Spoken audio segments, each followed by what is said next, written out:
Minder. Kinders, julle kan maar vandag, saam met wie gaan hulle vanoggend? Wie oom Jannie? So ek kan weer saam met oom Jannie gaan. Ons het min mense in die kerk en vanoggend het ons nou eers min. Nou mag ons hulle nou minder. Die kinders van Israel.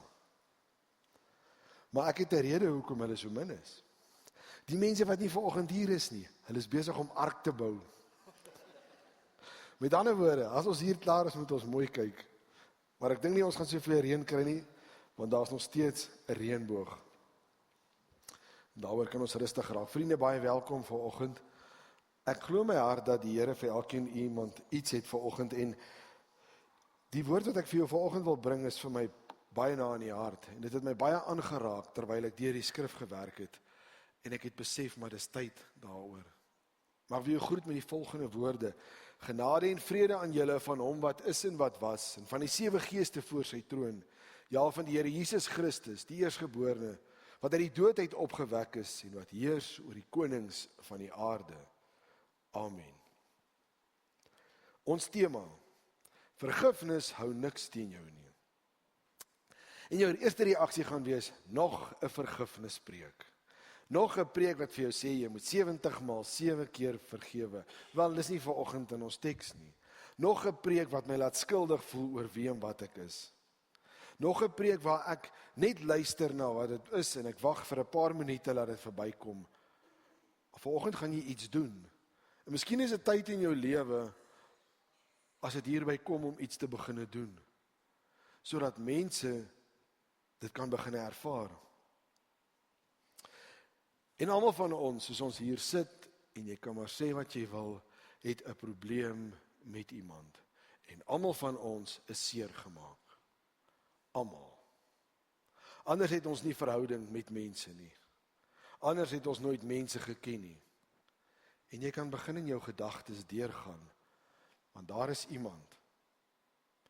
En ons gaan vandag stap deur die skrif, dat die Here vir jou wys wat presies aangaan. Maar voor ons verder gaan, wil ek graag vir jou 'n illustrasie doen, want ek wil vir jou wys waarmee is jy besig. Ek sê nie die woord jy, maar ek moet sê ek ook. Nou, waarmee is ons elke dag besig as dit gaan oor vergifnis? Johan, kan jy vir my vorentoe kom? Ek is min dat ek 'n illustrasie doen met iemand hier voor, en dalk het jy dit al gesien. Sal jy net vir my hierso staan? Ek het iets teen Johan, en ek hou dit teen Johan. Kan jy maar vir my stadig vorentoe stap? Wie doen die werk? Ek. Wie is besig om al die moeite te doen om iets teen Johan te hou? Ek. Ek is hier oor die werk doen, en as ek dit los, dan is dit nie meer 'n probleem nie. Dankie Johan. Ek is die ene wat die werk doen, want ek hou iets teen iemand. En dis waaroor dit gaan. Dis wat ons tema is. Ek en jy sit met 'n situasie, 2, meer as 1, met iets wat ek teen iemand hou, en ek doen die werk. Ek is die arme persoon wat dit aan die lewe moet hê. En dit vat moeite. En dit vat gesprekke om braaivleisvuur, ek was daar, met 'n hele paar goed. Dit vat gesprekke en gedagtes wat die heeltyd opkom. En maak nie saak hoe groot of hoe klein dit is nie, vergifnis is deel van jou verhouding met God. En ek wil hê jy moet saam met my stap deur die skrif. En ek wil hê ons moet almal saam oopmaak, en as jy nie 'n Bybel by jou het nie, kom ons gaan kyk na Genesis 25. Dis die eerste boek in die Bybel. Kan ek vir enige iemand 'n Bybel aangee? Hier's Bybels hier voor. Jy is welkom om op jou selfoon saam met my te lees.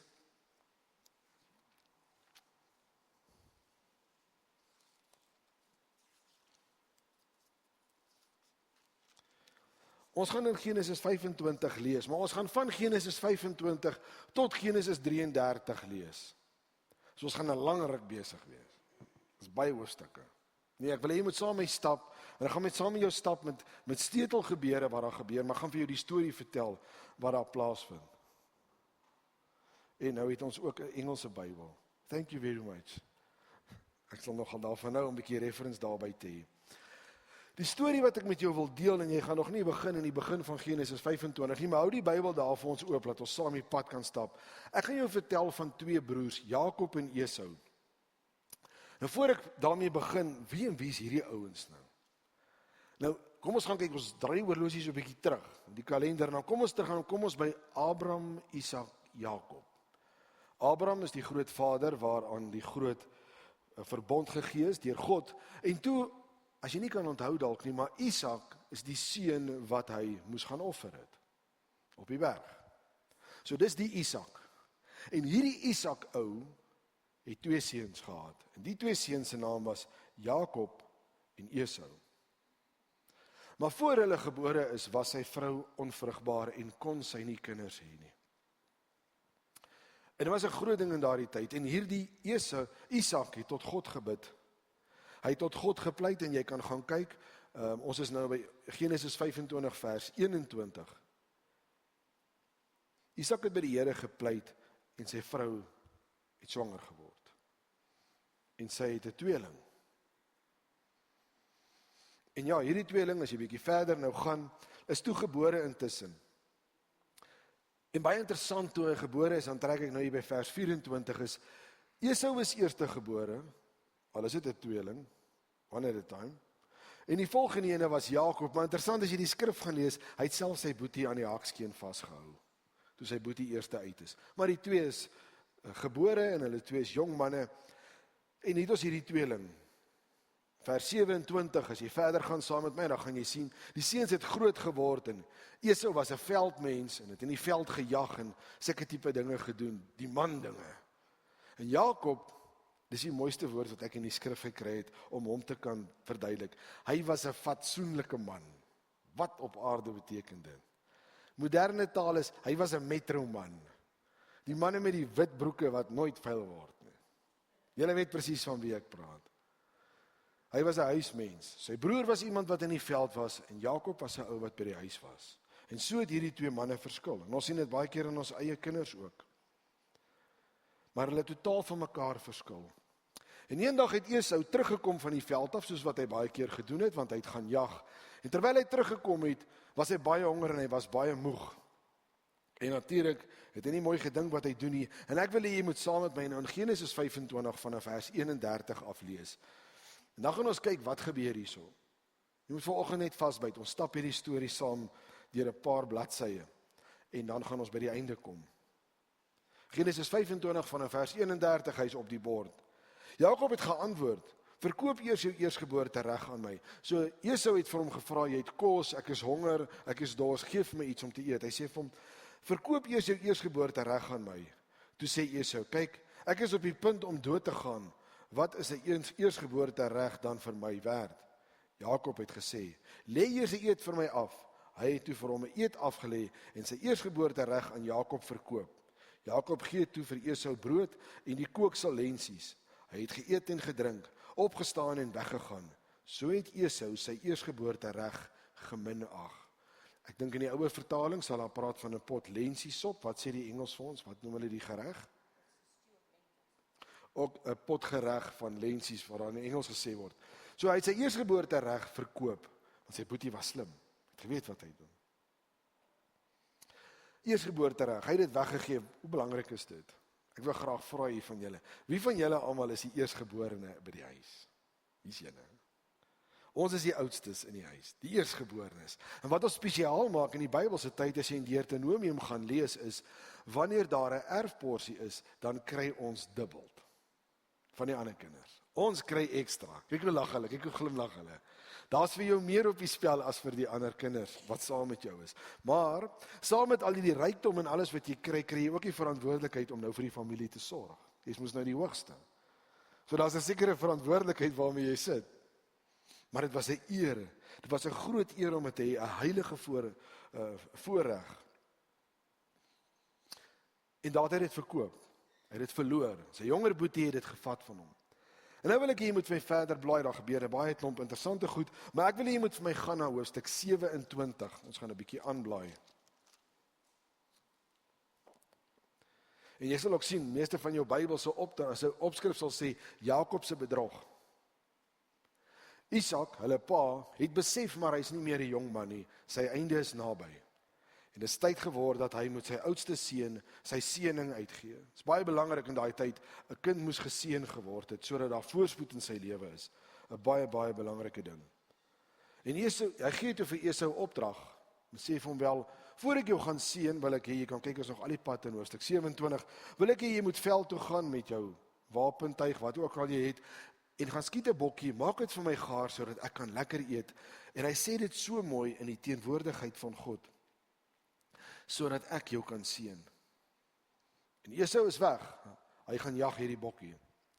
Maar Rebekka, hulle ma, hoor dit, en sy besef, hier's 'n geleentheid. Sy gaan na Jakob toe, en sy sê vir Jakob, Jakob, ek het gehoor wat hierso gaan gebeur. Ek wil jou help. Nou sê dit staan nie in die skrif nie, maar presies wat sy vir hom gesê het, ek wil jou help om hierdie seëning te kry.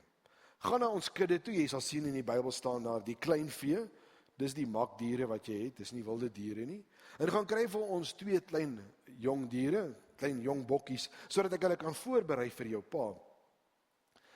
Jakob weet presies wat aangaan, want sy broer was 'n baie harige mens, en Esau was 'n harige mens, en Jakob was 'n gladde ou, en hy het geweet, sy pa was omtrent al redelik blind, sou aan sy arms vat en voel, maar is dit sy seun, deur die harigheid. Sy ma het 'n plan, kan verder lees daar, wat doen sy? Sy sê vir hom, is nie 'n probleem nie, ons trek sommer net van die velle oor jou arms en oor jou nek, en wanneer jou pa kom by die plek waar jy moet seën, dan sal hy dit nie agterkom nie. Dan gaan jy verder gaan lees van vers 27 tot 29. Die hele proses gebeur, is 'n pragtige stukkie in die woord, waar Isak vir Jakob die seëning gee. Vreeslik 'n mooi gedeelte, waar hy vir hom sê, hier's my seëning aan jou, my seun. En dit was baie belangrik, vir voorspoed, want dit is in die teenwoordigheid van God.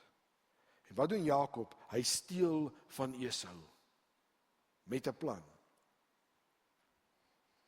Maar die ding het sekere uiteinde, en ek wil jy moet saam met my lees, Genesis 27 vanaf vers 41, wat het toe gebeur? Esau was vyandig teenoor Jakob, dit maak sin, oor die seun waarmee sy vader hom geseën het. Esau het in sy hart gesê, die dae van rou oor my pa kom nader, dan gaan ek my broer Jakob doodmaak. Toe Rebekka ingelig is oor die woorde van haar oudste seun Esau, het sy haar jongste seun Jakob laat roep en vir hom gesê, kyk, jou broer Esau wil hom op jou wreek, deur jou dood te maak. My seun, luister dan na my, maak gereed en vlug na my broer Laban in Haran. Bly 'n tyd lank by hom, tot die woede van jou broer bedaar het, totdat die toorn van jou broer teen jou bedaar het, en hy vergeet het wat jy hom aangedoen het. Ek sal dan iemand stuur en jou daar laat haal. Waarom moet ek hulle albei op een dag verloor? Die ma is bekommerd, hier kan iets gebeur.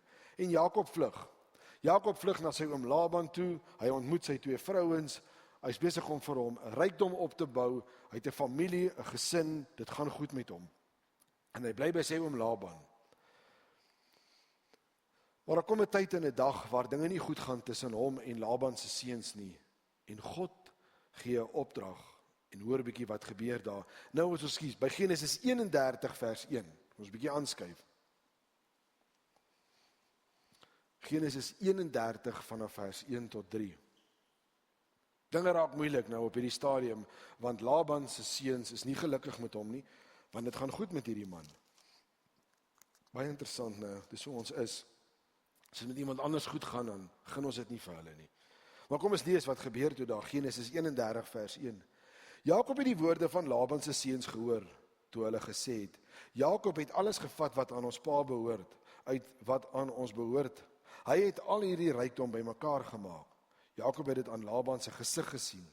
Kyk, hy was nie meer teenoor hom soos gister en eergister nie.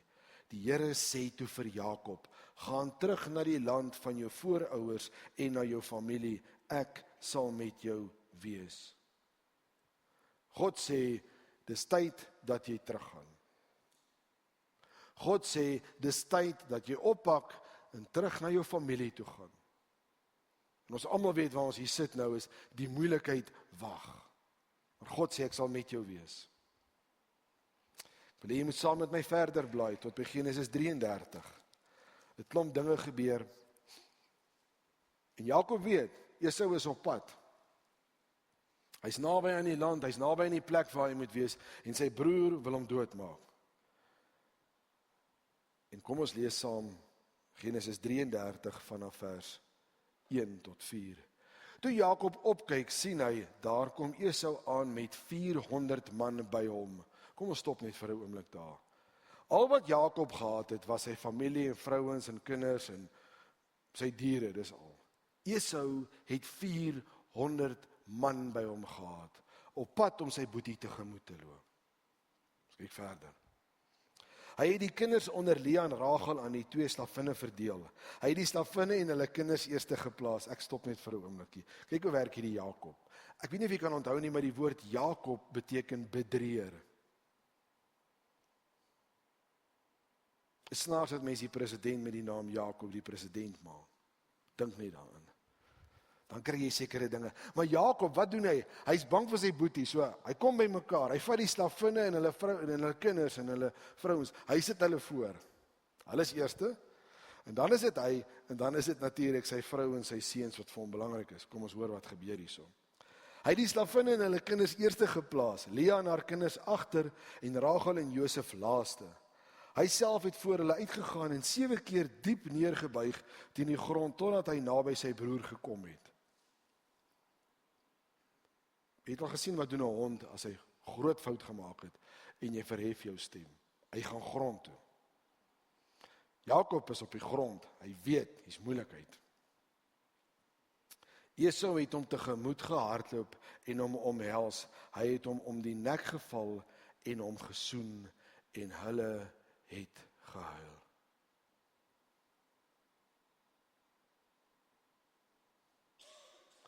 Hier staan nie, en hulle het 'n gesprek gevoer oor wat jy aan my gedoen het, of wat ek aan jou gedoen het nie. Hulle het by mekaar uitgekom. En die ergste van alles is, Esau het al die reg gehad om sy boetie dood te maak. Verseker, as jy moet gaan kyk wat het sy boetie aan hom gedoen.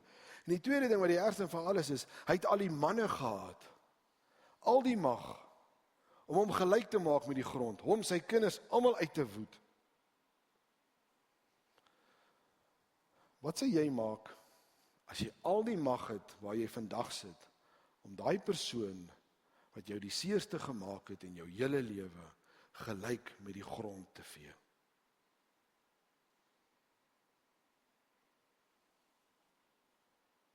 Dis 'n vraag wat ek myself moes afvra.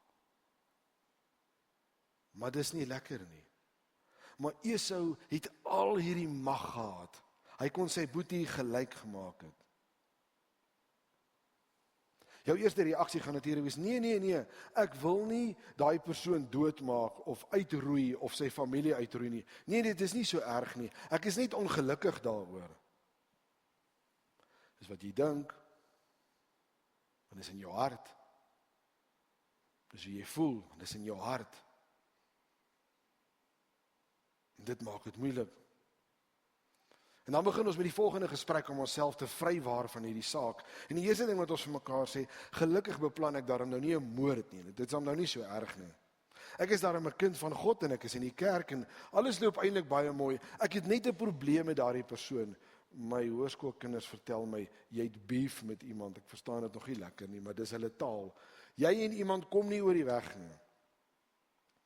My onvergewensgesindheid is maar net iets wat ek voel. Smal. Dis al. Ek is reg. Ek het nie 'n probleem nie. Dis nie so erg nie.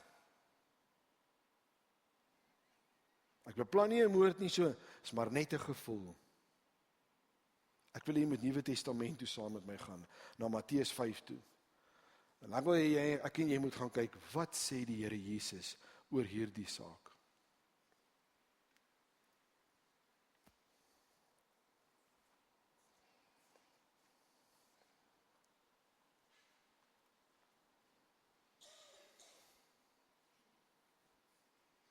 Kom ons lees saam. Matteus 5 vanaf vers 21. Ek het 'n bietjie vroeër begin, ek wil jy moet al van vers 21 af saam met my lees.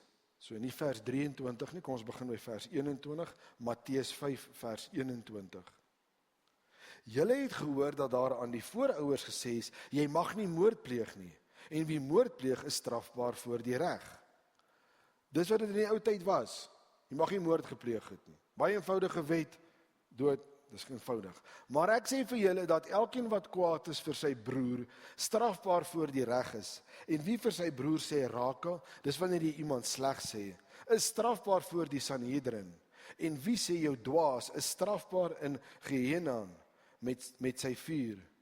En wanneer jy jou offergawe na die altaar bring en daar onthou dat jou broer iets teen jou het, laat jou offergawe net daar by die altaar en gaan versoen jou eers met jou broer en gaan gee dan jou offergawe. Wat sê Jesus hier? Dis baie moeilik. Dis een van die tekste wat ons liewer wil oorlees, net so vinnig wil verbygaan. Dis ongemaklik. Jesus sê baie duidelik, as jy daaraan dink, as jy in jou hart nie vrede het nie, sit jy met 'n probleem, dan is dit verkeerd. Jesus is baie duidelik wat reg en verkeerd is. Nou die volgende ding is, ja maar. Julle ken al die volgende woorde. Ja maar, moet ek nou vergewe en vergeet? En ek wil vir 'n oomblik daarso stop. Ek kry dit baie waar mense vir my sê, ja maar. Ja maar, is iemand nou so gebore of het hy so geword? Vriende, dis nie waaroor dit gaan nie. Mense wil probeer hierdie ding doen van, moet ek dan nou vergeet ook? Vergeet gaan jy nie. Ek en jy kan soveel dinge in ons lewens onthou. God sê niks hier van vergewe nie. Hy sê 'n ding baie duidelik hierso van vergeet nie. Hy maak dit baie duidelik, dit gaan oor vergifnis. Dis die punt waarby ons vanoggend is. Werk daarna. Dit gaan nie werk om dit anders te doen. Jy gaan goeders onthou in jou lewe. Dis ook nie nodig om gevoelens te analiseer nie. Ek moet vergewe en hoe moet ek dit analiseer en hoe werk dit? Ek wil vir jou 'n voorbeeld verduidelik. Ek het dit self in COVID ervaar. Ek doen 'n begrafnis. Ons het baie begrafnisse in COVID gedoen. Vreemde mense, ek ken hulle van geen kant af nie. En die man kom na my toe, maar hy stikkend soos wat hy huil.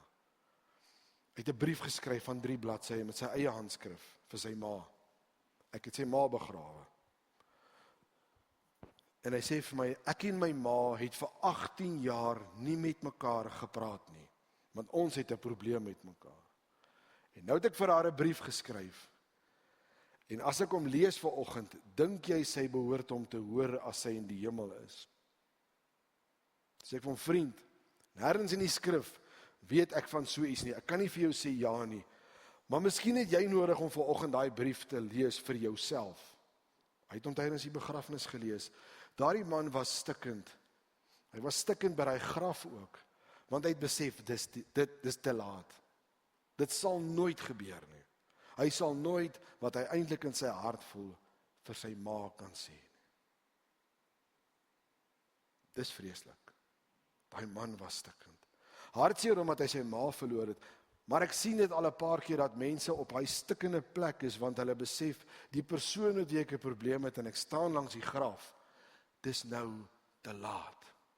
En daai besef is soveel groter as iemand wat net oorlede is. Solank as wat jy iets teen iemand hou, is daar nie vergifnis nie. En dis werk. As jy daai persoon raakloop, moet jy dit wat teen die persoon het optel en jy moet dit vashou die hele tyd. Dan verstaan jy nie baie keer hoekom jy so moeg in die lewe is nie. Maar kom ons gaan na die tweede deel van hierdie teksvers wat Jesus sê. Want hier is iets anders as wat Jesus sê. Hier gaan dit vir hom oor verhoudinge, want ons dien 'n God van verhoudinge. Verhoudinge is belangrik vir God. Maar hy maak dit baie duidelik. As jy 'n probleem met iemand het, of iemand het 'n probleem met jou, kan jy maar jou godsdiens los. Kan jy maar jou, in daardie tyd het hulle geoffer, nie soos wat ons dit vandag het nie, kan jy dit maar net daar los en gaan regmaak. En dis 'n moeilike ene. Ek gaan vir jou iets sê wat ek dink regtig ek pak slaag oor gaan kry. Maar dit het my geskok en dit het in my hart gesit. Dit help nie jy lees Bybel en jy bid elke dag, maar jy het met mense probleme nie. Dis hoe ek hierdie skrif interpreteer. Want jou offer, jou knie buig voor God, sê hy, los dit en gaan maak reg. Dis groot. En hy sê as iemand iets teen jou het, dis hoe belangrik verhoudinge vir God is. En nou is ons op 'n plek waar iemand nog steeds kan sê, ek is nog nie gemaklik daarmee nie, ek voel nie daarvoor nie. Ek wil vir jou 1 Johannes 4 vers 20 lees, hy's nie op die bord nie. As iemand sê ek het God lief en sy broer haat, is hy 'n leienaar, want wie sy broer haat, wat hy sien, nie lief het nie, kan nie God nie lief hê nie, want wat hy nie sien nie. Hy sê dit duidelik, selfs jou broer of jou suster, jou vriend of vriendin, wie ook al dit is, die vorige persoon in jou lewe, die persoon wat jou seer gemaak het, as jy daardie persoon nie eers kan mee 'n verhouding bou en regmaak nie, hoe op aarde wil jy met God dit kan hê wat jy nie eers kan sien nie? Dis wat hy sê daar. Dis harde feite. Waarom het ek hierdie boodskap geskryf en ek het lank gewonder, ek het gesit in die skrif vir dae oor hierdie ding. Want ek kom met soveel mense wat families is in ons gemeente, waar daar familiemense is, wat as die een kerk toe gaan op 'n Sondag, dan gaan die ander een nie, want hierdie gebou is te klein. Vra jouself daai vraag af, daardie persoon wat jy moet vergewe, al is dit jouself, sal jy en hy of sy in hierdie gebou pas?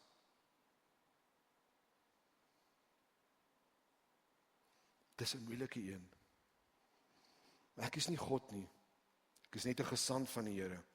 En die saak het nog 'n ander kant ook. Ek maak dit nou nog veel moeiliker. Dis daarom nou maklik om die victim te speel. Iemand het iets teen my, ek moet hom of haar vergewe. Maar nou draai ek die ding om. Wat van die ander kant? Jy het iemand seer gemaak. Dis vernederend om al die pad kilometers na iemand toe te ry en vir die persoon te gaan sê, ek het jou ontsaglik seer gemaak en ek het jou getrap en ek vra vir om vergifnis. Dis 'n harde een. Maar die verhouding moet geherstel word. Dan sal mense die vraag vra, maar wat daarvan as iemand wat ek moet vergewe oorlede is? Dis goed, jy gaan dit nie kan regkry nie. Maar moet net nie nog steeds iets teen daardie persoon hê nie. Los dit. Maak jouself vry. Want dis wat God wil hê. Jy doen dit net vir jouself en jou verhouding met die Here. En die Here wil vanoggend vir jou 'n kans gee. Hy wil vir jou 'n kans gee om iets te doen met daardie iets wat jy teen iemand vashou. En die Here wil vanoggend vir jou 'n geleentheid gee om stil te word voor hom. En ons het papiertjies en potlode uitgedeel en as daar nog mense is wat nie het nie, wys net, gee net vir ons 'n indikasie. As enige iemand 'n papier en 'n potlood hiervoor het ons ook nog nodig, kan net vir ons uitdeel. Die rede waarom ek dit doen is, ek wil hê, jy kan op daai stukkie papier skryf net wat jy wil.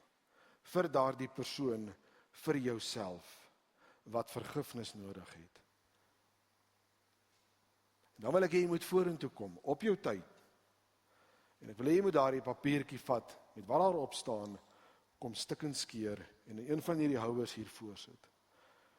Maar ek wil hê jy moet vorentoe kom, want dis 'n handeling. Want dit vat om met die bank uit vorentoe te kom. Om net te kom sê, maar, daar's iemand. Ek wil jou die geleentheid gee. Ek dink almal het skryfgoed nou en almal het 'n stukkie papier.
darkness we were waiting, without hope, without light, till from heaven you came running.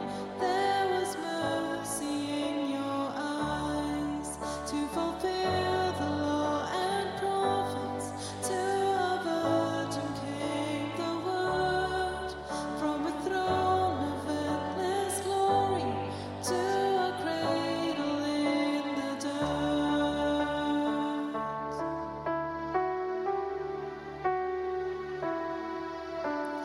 Praise the Father, praise the Son, praise the Spirit, three in one.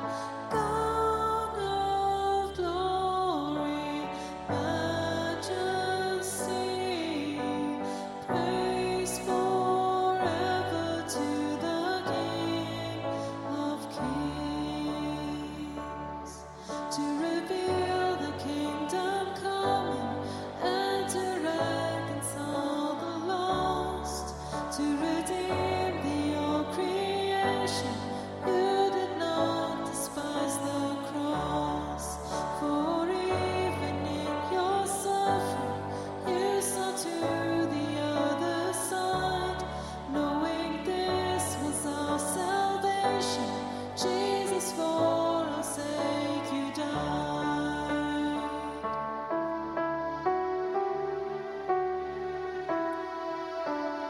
Praise the Father, praise the Son, praise the Spirit, three in one. God of glory, majesty, praise forever to the King of Kings. And the morning that you rose, all of heaven held its breath, till that stone was moved for good, for the Lamb had conquered death. And the dead rose from their tombs, and the angels stood in awe, for the souls of all who'd come to the Father are restored. And the Church of Christ was born, then the Spirit lit the flame. Now this gospel truth of old shall not kneel, shall not faint. By his blood and in his name, in his freedom I am free. For the love of Jesus Christ, who has resurrected me.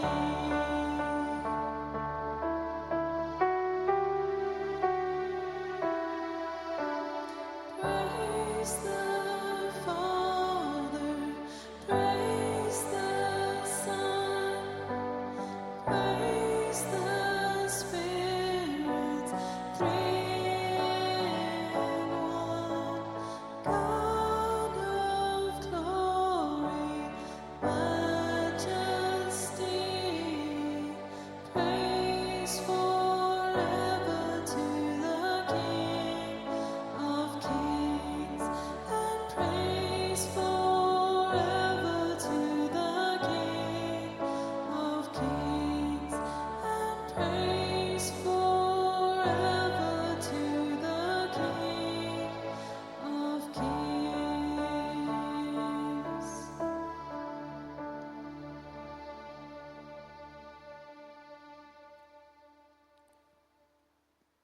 Hierdie was 'n handeling wat jy gedoen het. Dis nie alles nou ewe skielik reg nie. Maar dis 'n stap.